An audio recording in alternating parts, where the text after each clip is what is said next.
valley, and it's beautiful.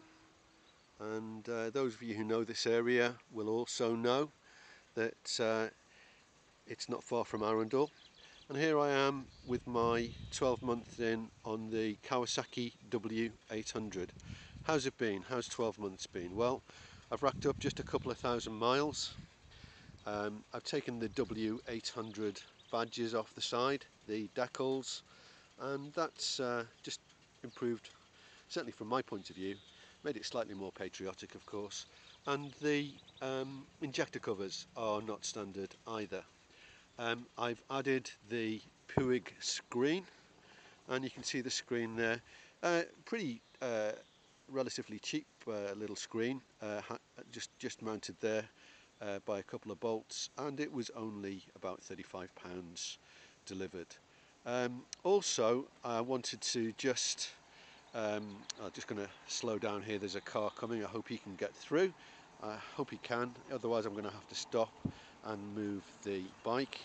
The other thing that I've added onto the bike is the Givey box. Now this is the one helmet size, and I've got to say that it does mean that you can put quite a bit of stuff in there. I'll just open that up for you. I've got a first aid kit in there, I've got a bag, I've got various bits and pieces in there, my little survival kit. I've got matches, I've got a penknife, I've got all the things that a guy needs just in case things might happen. And again, the Givey doesn't really improve the look of the bike, but it certainly makes it very, very practical. Again, the injector cover on this side, as you can see, and the line of the bike, I think the Kawasaki is a very, very good looking bike. The screen, again, arguably doesn't improve the lines of the bike at all, and I would say, I wouldn't disagree with that, but I would say actually it keeps the wind off, and that's what it's all about. The TT100 tyres, the Dunlop TT100 tyres, not showing too much wear.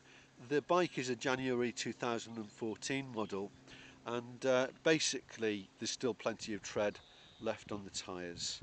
And there you go, just to show you how I'm involved in the National Trust, just as an ordinary member, mind you, I might add. I put my 2015 sticker on the screen. And again, you can get an idea of the line of the bike if I walk around here. You can see the bevel drive, of course, there, which is one of the attractive features of the bike. The other thing I have added, and it really does improve the chain life, and you don't have to adjust the chain half as much, of course, is the Scott oiler. And some people, a bit like Marmite, some people love them, some people hate them. I've got to say that I made the decision to add a Scott oiler, and I certainly don't regret it. So 12 months in with my Kawasaki W800, love it. I think it's absolutely brilliant. I think don't take it over 70 odd miles an hour, don't push it beyond its limits, and you are going to have a really, really enjoyable experience there. And if you hear that noise there, that's my helmet, just not very windy today, but it just slightly wobbled off. No problems though. It's not a major drop. But no, Kawasaki W800, I would recommend it for people who don't want a sports bike, people who are interested in the journey, not the destination, not doing 150 miles an hour, and you will end up with a very, very usable and a very enjoyable bike. Highly recommended. Yeah, I'd give it 8 or 9 out of 10.